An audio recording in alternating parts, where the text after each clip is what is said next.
Erick Fedde goes the distance, a complete game shutout for the Cardinals starter as the Cardinals start their 9-game road trip with a 10-0 victory over the Washington Nationals. Wow, did not see that one coming, but we'll talk about it with you for as long as you want here on Cards Hub Postgame, brought to you by Hot Shots here on Sports Hub STL. All content brought to you by DraftKings.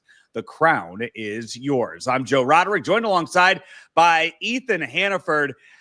Ethan, I mean, it was, he gave up 6-7 hits in the game. It wasn't by any means a, near no hitter, but it was as impressive as any start that we have seen a Cardinal starter make this year, which says a lot when you look at just how good the starting pitching has been.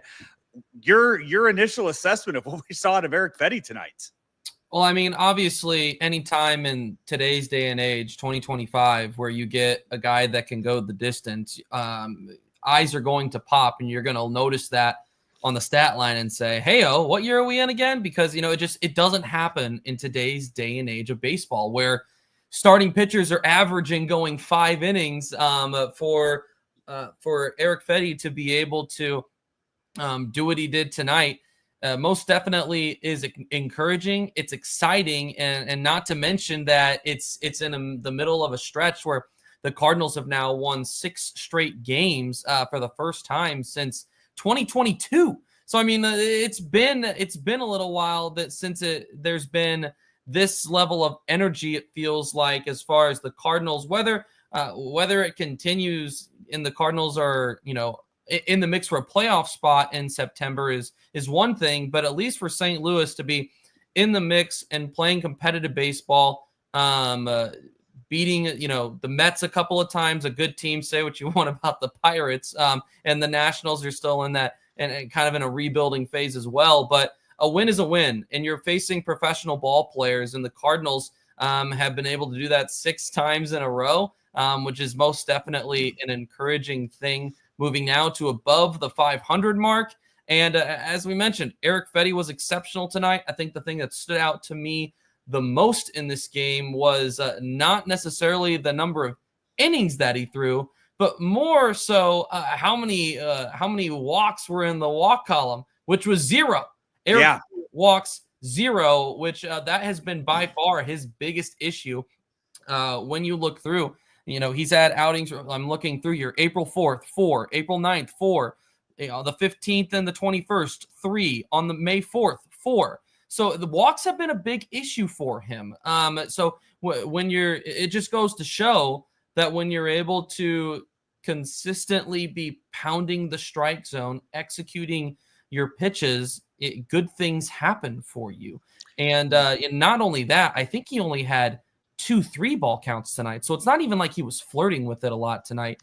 He was pounding the strike zone, and he was able to take advantage of a lineup that has been having some struggles. And I think that's 3 straight losses now for Washington. So great stuff tonight from the Cardinals overall, and excellent stuff from Erick Fedde, who on an offensive type of night stole the show with the complete game shutout. 20-19 now on the season, so they are at least 6 games ahead of last year's pace.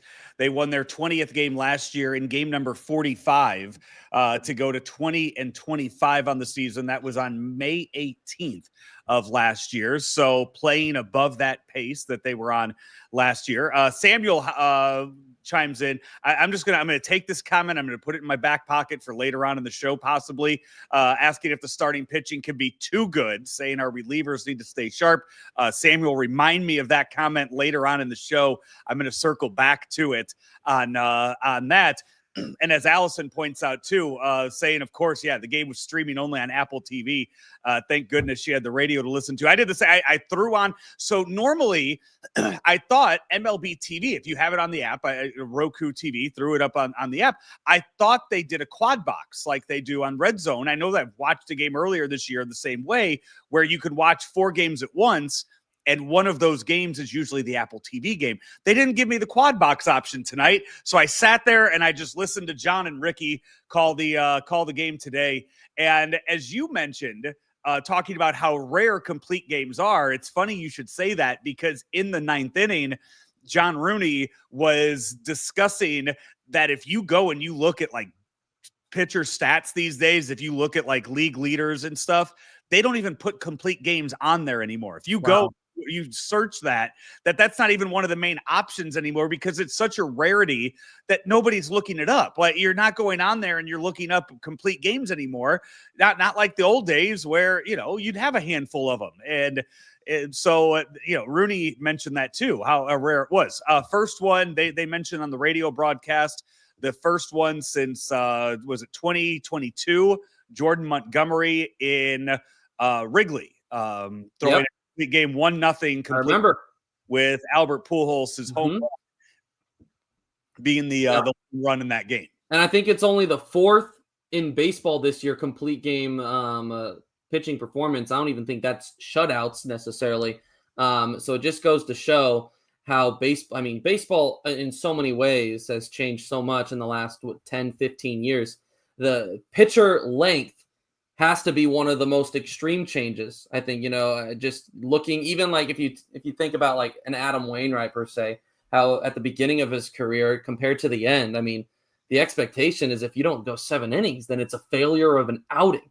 And now the league average is, as I mentioned, around 5. It just goes to show how much the game has changed, specifically starting pitcher length, but did not end up being a concern or a factor, I guess I should say, for Erick Fedde tonight, who was excellent, took advantage of a Washington Nationals, a young Washington Nationals lineup that was swinging a lot, and as a result, because he was executing well, kind of took advantage of that a little bit. I think he had 7 strikeouts tonight, but it wasn't like he had to pitch too carefully necessarily against this young lineup that does have some pop. They have some talent.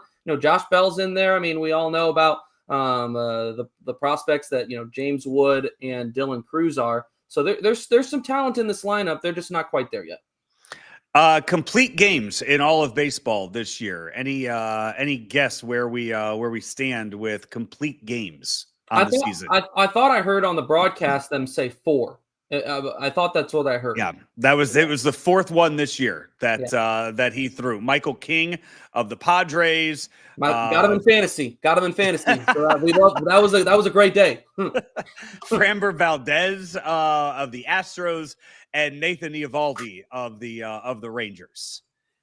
Those are your 4 complete games this year. Solid company. 3 complete game shutouts this year. Okay. That being Eovaldi and King. So Valdez must have given up a run in his. Okay. Yeah, solid company to be in. There's no doubt about that. So, you're most definitely happy with the outing, or you're going to have a hard time finding complaints about what you saw tonight from. Right. And you look at, and as you go through everything with this, you're with the right now having the ability to have the 6-man rotation allows you to let a guy like Erick Fedde throw 109 pitches. Ideally, if you had a 5-man rotation, I know I think their next off day is next Thursday, but you have the 6-man rotation in your arsenal. You can go and you can allow him to stretch it out a little bit longer. He doesn't have to start again until a week from now, next Friday, maybe next Saturday. Do we know if they're implementing the 6-man rotation this time through? I don't, but I'm saying though, you have the ability to. Yeah, you're able to do that, because right now Steven Matz hasn't started or hasn't pitched. He pitched 1 inning on Tuesday night. Mm-hmm. So if you want to, you can go with him at the end of this. After you go Palante, Michaelis, and Libator, you can throw Matz out there, or you could throw Matz out there after Gray's next start and give Fetty an extra day off before then. So you have the luxury to go and do that if you want.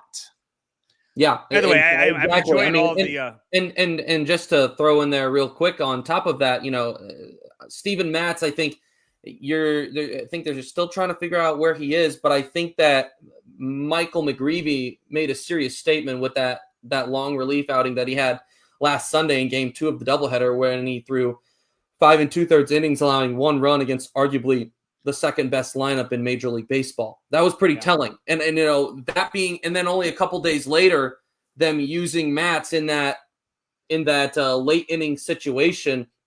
I'm very curious to see if we're going to see a shift from the Cardinals in who that sixth man is. It helps that JoJo Romero has improved as the main lefty in the bullpen. You know, it wasn't long ago on my podcast, The Loose Sports Talk, that I mentioned that depending on what happens with King and Romero is how you end up using Matz here as the season goes on. If they have to get desperate enough, Steven Matz has to become the number one lefty in the bullpen. Fortunately, Romero has been moving in the right direction, so you may not necessarily have to have that concern. Matz has performed everywhere that he's been this year, but when you have a guy like Michael McGreevy who's banging on the door, and he's shown every time that he's pitched at the major league level that he is capable, it puts you in a tough spot because you're excited about your young guys in a season like this where that's the purpose of it, right? But also a guy like Steven Matz has performed very well everywhere that you've used him. I'm going to be very curious to see how Ollie Marmol ends up navigating those situations as this early season goes on. I just threw up in the chat or in Twitter. I just put up a poll question, same one I put up back after Tuesday's game and after Wednesday's game, Ethan. It's real simple. Are the Cardinals back? And I put in there the three options: yes, no, and maybe.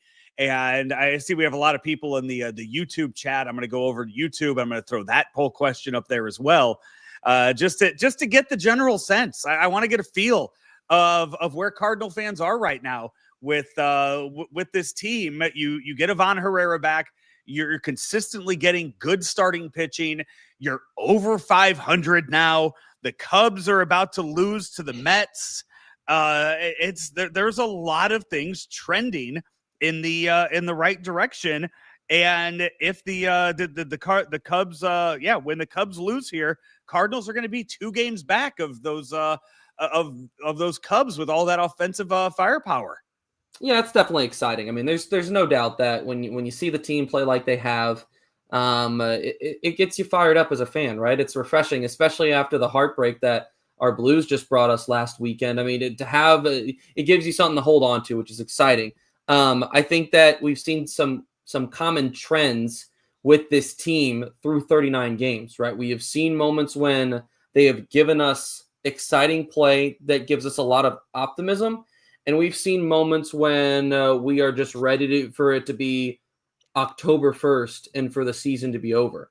So and that's kind of what this year was supposed to be, right? We know that there are a lot of young guys on this roster that there is reason to be excitement about. But, you know, there were some reasons for concern about the bullpen, about the relief pitching, also going into the year. I think we can all say that the most consistent part of the team has been the starting rotation, which I don't know if anyone had that on their bingo card in 2025. So are the Cardinals back? I'm still going to be hesitant to say yes to that, but I'll also say this: when the Cardinals were 2-12 to start the year on the road, I wasn't jumping and saying that the Cardinals were donezo either. I think at this point in the year, it's just too early to be able to decide where your team is. We've seen a lot of good. We've seen a lot of bad. It balances out to a team that is quite literally 1 game above 500. Yeah, the poll question is up now on YouTube. If you're watching on YouTube, go to the comments section and check out the poll question. Are the Cardinals back? Right now, maybe is leading at 60% on the the vote. So yep, it's you know what it is. It's cautious optimism from a fan base that has experienced too much hurt these last couple of years. They're just they want to put their heart into it, Joe, but they're holding out. They got to see more. They got to see more proof in the pudding. If Schaefer was hosting the show tonight, he'd be on his 4th poll question. I introduced him to poll questions in YouTube on Monday night. I think it was on Monday night. Huge mistake on my part. Now it's going to be a thing forever. Anytime he does a show. So if you're in here watching one of the YouTube shows that we do, and Brendan Schaefer's involved in it, he's throwing poll questions up on the YouTube chat. So just be ready to take all of those in. It's what Sports Hub STL is. It's a show for the people, for the fan. That's what we do. It absolutely is. And hey, if the Cardinals are back, also baseball is back, and that means DraftKings Pick Six. They got you covered. Also, hey, NBA tonight. I don't know if you saw this. I every time I talk about DraftKings Pick Six, I tell you to get on there and check out what Jokic's numbers look like to hit the higher on those. He came dressed as Heath Ledger's Joker tonight to the game. He's ready to put up some insane numbers, bigger than what he did last time out when he went 40-20 in the game. So just go there and smash the more button on Jokic. You could do so on playoff hockey as well, and then all baseball throughout the entire MLB. You can check higher or lower numbers on all of your favorite players with DraftKings Pick Six. And if you are new to DraftKings Pick Six, download the Pick Six app and use promo code STL Sports. That's STL Sports. That code, STL Sports, was for new customers to play $5, get $50 in Pick Six credits. Better payouts, bigger wins, only with Pick Six from DraftKings. The crown is yours. Gambling problem? Call 1-800-GAMBLER. Help is available for problem gambling. Call 888-789-7777 or visit ccpg.org in Connecticut. Must be 18 and over. Age and eligibility restrictions vary by jurisdiction. Pick Six not available everywhere, including New York and Ontario. Void where prohibited. One per new customer. Bonus awarded as non-withdrawable Pick Six credits that expire in 14 days. Limited time offer. See terms at picksix.draftkings.com/promos. As Samuel points out, yeah, B Schaefer pull crazy now on the YouTube on the YouTube chat. For the Cardinals tonight, player of the game out on the offensive side of things. Nolan Arenado in the game, 3 for 5 with 1 run scored. Also, Willson Contreras, 3 RBIs, 2 for 4 with 3 RBIs. He kind of got everything going with that double early on in the game. So a big game for those two out of your 4-5 hitters. I do, and Ivon Herrera, 2 RBIs as well. The length of this lineup now, and I eventually want to see Herrera higher in the lineup. I don't know where you put him higher in the lineup because I do like the construction of it at the moment. But if Herrera is brought back and if he starts smashing the ball the way he was before he got hurt, then he needs to be up there in a more potent position in the lineup. But right now, you have him batting 6th for you. That lengthens the lineup so much. Yeah. And it was such a good feeling to have tonight, knowing that he was down there in that 6th spot as the guys higher in the lineup just, started hitting today. And you're sitting there, you're like, we got a guy who right now, I mean, early in the season, first 10 games was our biggest offensive threat. And he's sitting down there in the bottom half. Bring it on.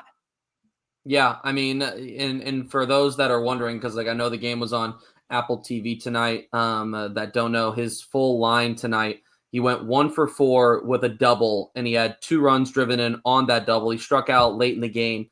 But overall, I thought that Ivon Herrera looked pretty good at the plate tonight. He did DH, for those that are wondering.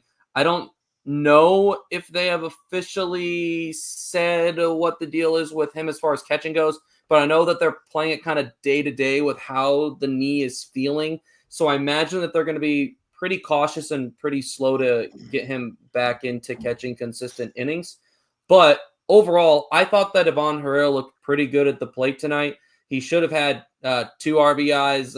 Arenado kind of got caught in between at the very beginning of the game. It was a slow roller that was hit past the pitcher, and I think Arenado thought that the pitcher was going to have a play at it, so he hesitated and he got caught in a rundown as a result. So it ended up being a fielder's choice for Herrera's first time up, but he should have. Thank you for explaining that, because listening to that play, I had no clue what was going on. And because you when you look at it and initially you see just. You ground out. It should have been a ground out to short run. You're like, wait, why did Arenado not score? Like, the ball was hit hard enough. It just looked like the pitcher was potentially going to have a play on it, and a moment of hesitation for Arenado is the reason that he got caught in between. And as a result, the Cardinals only scored 2 runs in that inning. It's the kind of play, Joe, that if the Cardinals somehow lose this game, this is all this post-game show is talking about. But fortunately, we don't have to spend much time on it because the Cardinals put a damn 10 spot on the Nationals tonight. But yeah, Ivon Herrera, his sacrifice fly was allowed out. I mean, he smoked it to the track. I mean, could have easily been a double. And then he smoked a double to the left center field gap tonight. So, I mean, as far as just good, solid contact on the ball, Ivon Herrera did not skip a beat, at least in tonight's game. He looked very comfortable at the plate for the most part. It's exciting because, you know, I think that you look at how often guys have good 1 week stretches, week and a half stretches in Major League Baseball. It not to say it isn't impressive, right? But I think people, he has the 3 home run game, and then I think it's only a couple of days later that he gets injured, and everyone's like, he's our best bat. He has a 1,000 OPS. Guys, it was like 9 games. Okay, I'm not saying it wasn't good, but Ivon Herrera is. It was a fun 9 games. I was all for it. Yeah, it absolutely was. All I'm saying, right, is he hasn't proven anything yet. So for it to continue, at least tonight, and what I'm going to be curious of is to watch and see if the quality of at-bats, if the high exit velocity continues to be there for Ivon Herrera like it was early in the year before he got injured. Because, and like I said, 9 games or whatever it was, 11 games, it's not enough to be able to say, like, he should be in our cleanup spot. Now, if he gets back into the groove of things, and then maybe that's a conversation to have. So tonight was encouraging for me in that sense of it felt like the Ivon Herrera that you had before the injury, as far as the quality of bats goes, the hard hitting was back in your lineup tonight. It wasn't a different Ivon Herrera. That's exciting. And like you said, Joe, it extends the lineup out. It makes that conversation for, man, how do I get for Ollie Marmol? Like, how do I fit him higher up in the lineup when 1 through 5 right now is swinging pretty well? Those are the kinds of conversations and debates we like to have because it means that things are going well. So a lot to be excited for, I think, specifically with Ivon Herrera and the quality of at-bats that we saw tonight from him in his first game off the IL. And you remember too, the game that he got hurt, Ollie had pushed him back or put him up to number 2 in the lineup. Yeah. So they were toying with things, and because Contreras have been struggling so much, right? Yeah. And they wanted to see what that would look like, and we got to see like 2 innings of it before he got hurt. So yeah. I am very much looking forward to seeing him in the DH role because that is that was another thing that we had talked about early in the season was against lefties. Was it possible for us to see Herrera DH and Page's catch? And I think at the beginning it was hesitant because you wanted to see Luke and Baker get at bats, and then you didn't want to put yourself in a position to where Willson Contreras was your emergency catcher, or you needed, you had to figure out other ways of having who your backup catcher was, and completely throwing off the lineup or the defensive placement of guys. So with Pozo, with Pages there at catcher, Herrera is your DH now. And I've seen a few comments in here too, talking about Jordan Walker. People talking about, if we're going to find a downside of things, Jordan Walker's performance tonight is the one that is the biggest to look at. And Ryan Fagan today on Cards Hub 365, he said that you needed to give Walker till the All-Star game, that you just need to ride it out and let it go till the All-Star game, that you have enough guys in front of him where he's not handcuffing you defensively. Right. Let him figure it out. Give him 300 at-bats. Let him find it and tell him, hey, that's yours. We're not going to bench you. Although with Herrera back and a righty tomorrow and a lefty on Sunday, I do expect Walker to not be in the lineup tomorrow. So when you look at how Ollie Marmol has been navigating the use of Jordan Walker, he hasn't been in the lineup a lot, but he's been getting a lot of work in. He's been, Ollie has talked about what they are trying to do with his approach. They are really trying to work on the plate discipline, right? On how to lay off of those breaking pitches outside, right? The fastball up and in has been an issue as well throughout his career. There's a lot going on behind the scenes with what they're doing with Jordan Walker. And what Oli Marmol has talked about, and I think that this is the key to how you navigate guys like Nolan Gorman and Jordan Walker, is it's all about how they are mentally dealing with the struggles, with the failure. When guys are checked out mentally, especially when they're that young, and they're struggling so much, and it just feels like nothing is going right, they're nowhere close to figuring it out. But if they're mentally checked out as well, that is when you're going to see these guys go down. Oli, on multiple occasions in the last couple of weeks, has talked about how Jordan Walker is still mentally in a very good spot. He's still mentally very checked in. That is an encouraging sign. That is part of baseball, is being able to go through the failure, to be able to learn to adjust on the fly. And that is the part of a Jordan Walker's career that he's experiencing right now. I know it's stretching out longer than people thought it would, but I mean, you take into consideration that for a large majority of last year, he was in the minors. He didn't really have that opportunity to go through that a lot at the majors. That's what this year is for the Cardinals. Even if the Cardinals make the postseason, even if the Cardinals somehow squeeze their way in, you could still make an argument that the biggest win by the end of the year could still be if Jordan Walker and or Nolan Gorman figure things out and you're able to establish them as your middle of the lineup power bat for the foreseeable future. So it's going to depend a lot on how Walker is continuing to process this.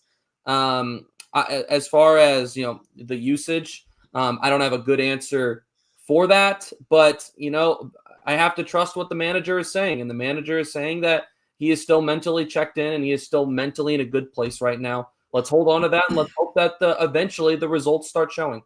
Yeah, and people put that he looks lost up there, that he's the issues that he's had in previous years are creeping back up. Mm-hmm.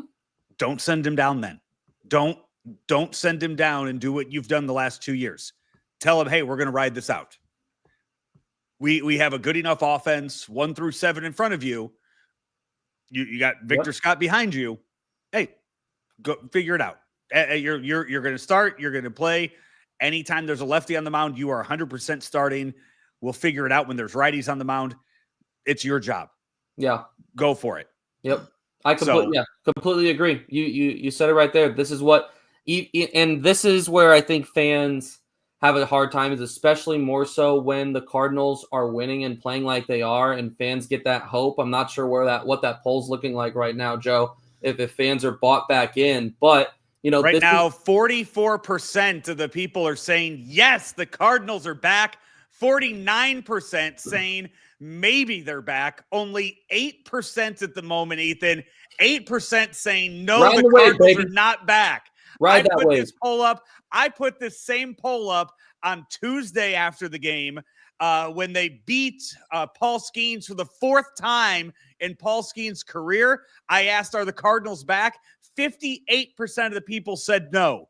On the 7th, on Wednesday, I asked, are the Cardinals back? 41% of the people said no. The poll is up now on our YouTube chat. 8% of the people have said no. I've also, to be fair, I also threw the same poll up on Twitter, and 22% of the people are saying no, the Cardinals are not back. So people are starting to believe. Yeah. They're starting. Again, you meant the Blues. The Blues crushed their hearts. They were sad for a couple days.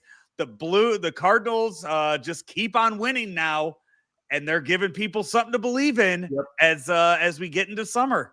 And the next question that I am curious of, right, is out of the 44% that say yes, and even the 49% that say maybe, what percentage of those people right now are saying Jordan Walker needs to be sent down? Because that's part of it, is like fans are going to ride the wave. They're going to feel the highs. They're going to feel the lows. Like, the team has to do their best to stay consistently in the middle throughout the highs and the lows.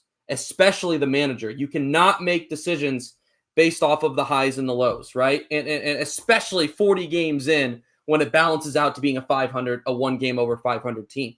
So my biggest encouragement to the fans that are saying we're bought in right now, if you're saying because we are bought in and because we are playing so well, Jordan Walker needs to go down, then you've forgotten the purpose behind the 2025 season. It may be a different story in 30 games if the Cardinals are 15 games above 500. Maybe then it's because then it's turned into something more. Maybe this team is proving at that point, especially with the challenging schedule they have coming up, that they're better than people originally thought. But right now, let's not forget what the purpose behind the 2025 season is. It does look like Jordan Walker does have one option left. One option. Okay. Yeah. So it does. Good to know. Be something to keep an eye on, no doubt. So I don't think they do it. I just not right now. It's way too soon. Way too soon. I agree. I think that Ryan's number by the All-Star break is a good, or maybe even if you're looking for something a little bit sooner, like Flag Day. Maybe that is a good evaluation point of. I know, we're going to throw, Flag Day, Mike Claiborne's good old first checkpoint evaluation point of the year, right? Where you want to see where a guy is. Let's wait till Flag Day. Yeah. People say next homestand, we'll see if the Cardinals are back. The next homestand starts on a Monday when school's still in session against the Detroit Tigers. I don't think we're going to see 30,000 strong at Busch Stadium for that game. Just I don't think people don't want to see an 06 World Series rematch. Are you Tariq again? Zach Flaherty returning? Are you kidding me? You and I were both at the game on Tuesday when Paul Skeens was pitching. That was a nice night. That was a nice night in St. Louis, and I expected there to be a bigger crowd at Busch Stadium to see Paul Skeens pitch. Yeah. I don't think people are showing up in mid-May to watch Tariq Skubal pitch. Which is a damn shame for them. They're lost. It is. If I can go whatever night that series, if Skubal's on the mound for that, I'm going to watch Skubal pitch. Yep. We don't get to see him in St. Louis until 27. So if he's pitching that series, go out and watch Tariq Skubal pitch. You and me both. I'll touch base with you there. Yeah. Hey, all of our post-game shows brought to you by Hot Shots, celebrating 35 years of Hot Shots on Sunday, June 1st, and things kick off at noon. Parking lot party there at the St. Charles Hot Shots, a dart tournament at 12, a bags tournament at 2, and a Hot Shots taco eating contest. Winner gets tacos for a year. That all begins at noon on Sunday, June 1st at the St. Charles Hot Shots. Congratulations to Hot Shots for 35 years here in St. Louis. St. Louis, a sports bar since 1990 and the sponsor of all of our post-game shows here on Sports Hub STL. All content brought to you by DraftKings. The crown is yours. So I said at the beginning of the show, I said that there was the one little nitpicky thing. I know people in the chat have commented on Jordan Walker. I know they've gone through and they've ripped him apart as much as you possibly can. Whatever. Cardinals won 10-0 tonight. My issue goes back to Wednesday. Okay. My issue has to do Monday night, we saw Ryan Heley come in, shut the door. Yep. Get the save. Tuesday, he threw about 20 pitches. So Tuesday, he wasn't able to pitch. And Tuesday, he was unavailable out of the bullpen. A lot of the guys were unavailable out of the bullpen on Tuesday. On Wednesday, they had him up. They had him up and warming up. Cardinals got to 5-0, and they sat him down. You got to I get it's not a safe situation. I get 5-0's different than 3-0. You got to let Ryan Heley pitch. You had the game off on Thursday. You had the day off on Thursday. And then you have a game like tonight where you win 10-0. Yeah. He didn't pitch again tonight. You're not going to use him in a 10-0 game. If he has a day off and you know you have Thursday off, throw him in there in that 5-0 game on Wednesday. And again, this could be a situation. This is one where maybe that's a question for Ollie. That might be a question for Ollie of, do you wish you would have pitched him then? What's the plan moving forward with him? Because this is now, he hasn't pitched since Monday. The next time he might pitch would be Saturday. That's 5 days between appearances. Do you think you need to maybe force the issue on a game like Wednesday and get him the work in that situation? Yeah, I mean, it's a great question. I didn't pay attention too hard to how much he threw in the bullpen. So, I don't know if there's a scenario maybe where he throws a little bit. If he sat down immediately following RBI's 2-run single, I think. It was a Jordan Walker. Yeah, after Jordan Walker got the single. Yeah. Yeah. So I don't know if he sat down immediately following, if he kept throwing. But if he sat down immediately, then yeah, I agree. I think that's a great point. That's the usage of Ryan Heley the last couple of years has been in very specific spots. And for good reason. It has worked. We know how 2023 went, and we saw between 23 and then 24 a huge difference in how they used Ryan Heley. But we also saw the best version of Ryan Heley that we'd ever seen, which was really telling. They used him perfectly last year. He was used perfectly last year. It feels like he hasn't been used enough this year, and I get the situations haven't been there for it, but you would like to see him just staying sharp, and maybe the Cardinals are doing something on the side to stay with that. Maybe it's the same formula they're using last year, and we're just not seeing it in games. Yeah, I mean, when you look, you look at differences between last year's team and this year's team. The offense is way better. So, last year, how many one-run games were the Cardinals in? They had to use their best pieces in the bullpen constantly to be able to win games. And, the bullpen was one of the best in franchise history last year. So this year has been a little bit of a different story in that sense that they haven't had to use him nearly as much. I'm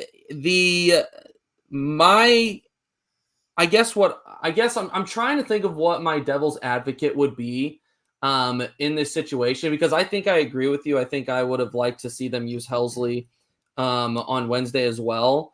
I know Roycroft through the ninth recently had been recalled. He needed work, Maybe they're looking at a situation for Roycroft, a guy that going into the year, I think they expected him to be what Kyle Leahy is. No one expected either of them to be as good as Kyle Leahy was this year. But I think they expected him to take more of the brunt of those Andrew Kittredge type innings mixed in with maybe a Ryan Fernandez. That is my guess as to what the game plan was behind Phil Maton as a combination, right, of who the number 2 was. And so I say that to say that Chris Roycroft had high expectations. I think that they would still like to see him get back to what they were hoping. Maybe they're wanting to give him a couple of low leverage appearances before he kind of starts to step into those high leverage spots again, or higher leverage spots again. Is that a good enough reason to not throw Ryan Heley in this situation? I don't know if it is. I think I would initially lean no, but I think more so like these decision-making type of things are not necessarily always about whether you agree or disagree. It's about understanding what they were going for. And, let's be honest, like most of you fans that prior to tonight have been saying you're not bought in on the Cardinals' success, there's no hiding that Ryan Heley is in a contract year, and that if things aren't going the way that, if things are going the way that prior to tonight, most of the fan base was saying they were going to go, Ryan Heley is likely going to get traded at the deadline. So perhaps there is a caution that is being used here with him to make sure that his value stays as high as it is, avoiding injury. I'm not saying I necessarily agree with that mentality of usage entirely, but I understand it. So maybe that has something to do with this as well. Maybe they're saying, but you could also say that the less that they use him, the less, you kind of get into that rest or rust situation. Yeah. And maybe you don't have a version of Heley that's his best version. Maybe his value decreases a little bit there. So there's a lot of different alleyways that this argument could go. And I think that to try and remain diplomatic, I understand several alleyways they could be going with it, but in its simplest form, I agree. It makes sense to have used Ryan Helsley in the 9th inning, despite having a 5-run lead on Wednesday. Andre Palante is on the mound for the Cardinals tomorrow. He goes up against Trevor Williams.